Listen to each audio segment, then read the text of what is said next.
Good morning, my friends. I'm out on my back porch and I'm with Little Wally this morning.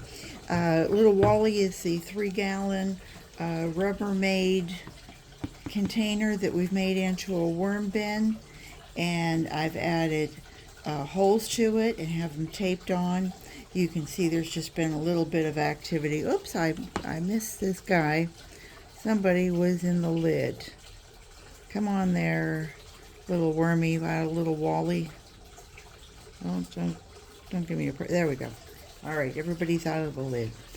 Anyway, it's been 4 weeks since I checked in on this, and at that time I put in 2 little toilet rolls. I don't have any food or anything in there. I just was curious to see whether the worms would crawl inside, and I don't believe they have. I think this is, as you can see, nobody frequented either side. Let me just check that side too.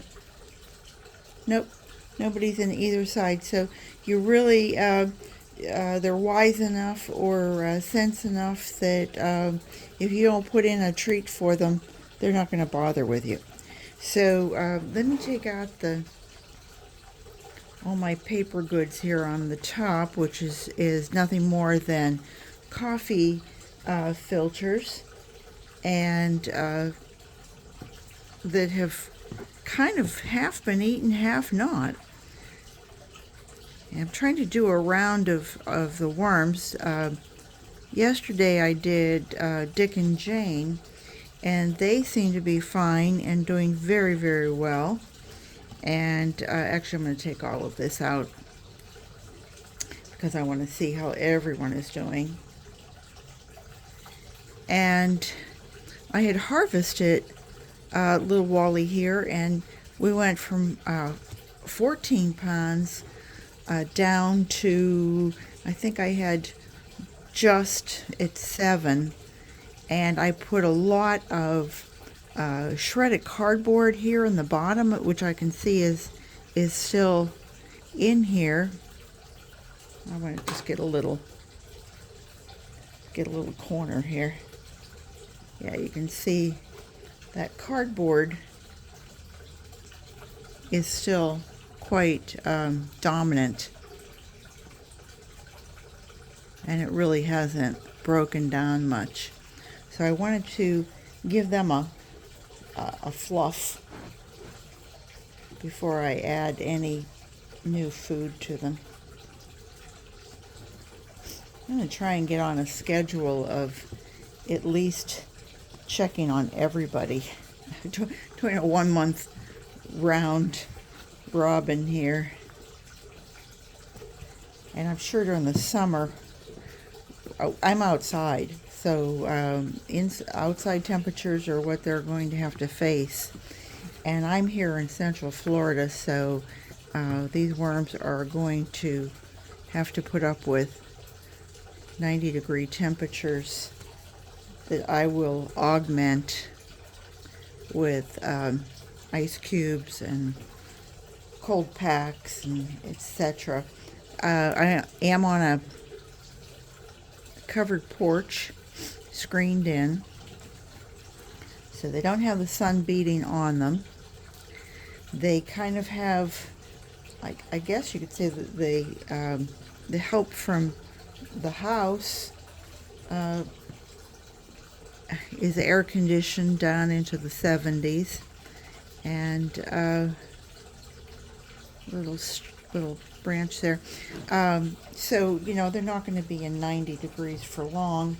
And these are red wigglers. They really can survive under some adverse conditions. I don't know if I mentioned that it was 14 pounds whenever I harvested it, and I got 7 pounds of castings. That was quite a load. And then I repacked it with just a little bit of food and basically this shredded cardboard, and that's not really heavy. I mean, it looks like you're getting a huge amount, and it ends up being 4 or 5 ounces. So here's the worms. It's not real wet, but it's not dry either. And so I'm going to make a little housing for them. I wanted to give them just a little bit of, I think I'm not going to give them any more bedding for the moment, because I really want to kind of like start bulking this up and seeing if they will go after some of this. But maybe just a handful, just so they have something for this to go on. I'm trying to go with about a pound here of added.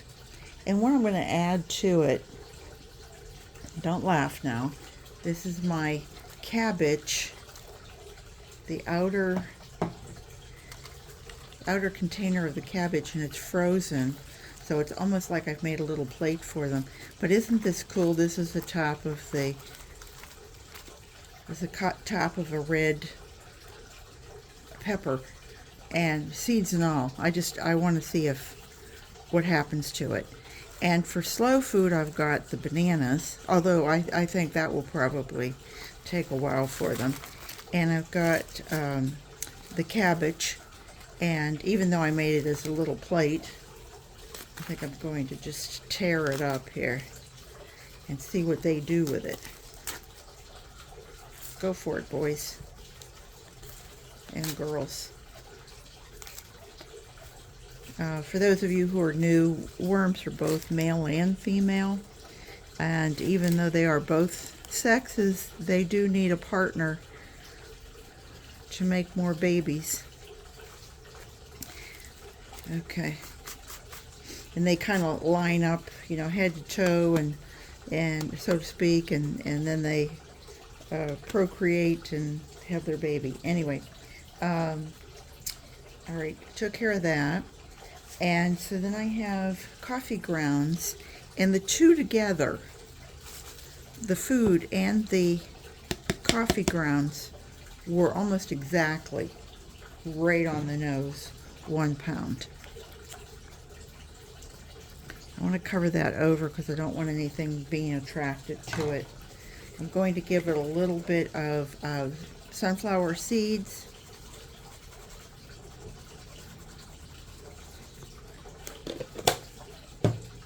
And a little bit of Quaker's Oats that I have pulverized in my herb grinder. And then some eggshell. And I'll put the eggshell in there because the worms have a gizzard that sits right above their stomach, and it kind of helps them digest things. And I think that's probably going to be it. Maybe we'll put a few little worms in there. Whoops. Gee, Peggy. It came right out the bottom. That didn't work, did it? Okay. Let's tuck it in there again. And as we get taller and what have you, let's see if anybody finds their way in and out.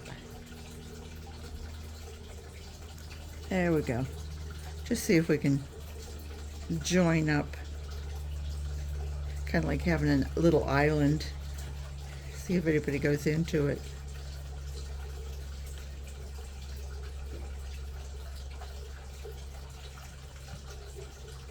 Little playtime.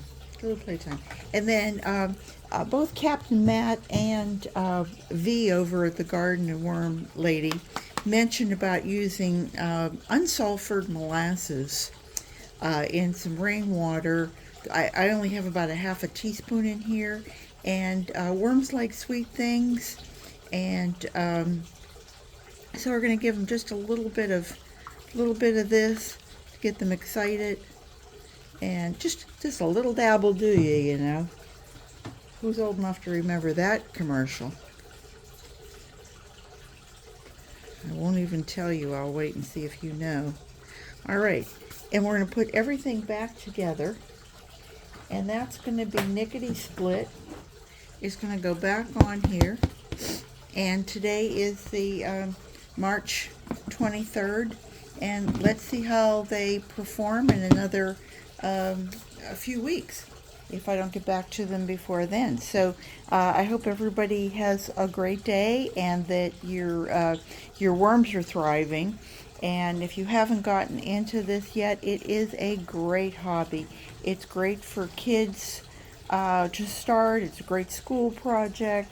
I think it would keep older gardeners really engaged in a project and creating soil for their gardens. Or say you're older and you can't garden anymore, but you have kids, grandkids, what have you.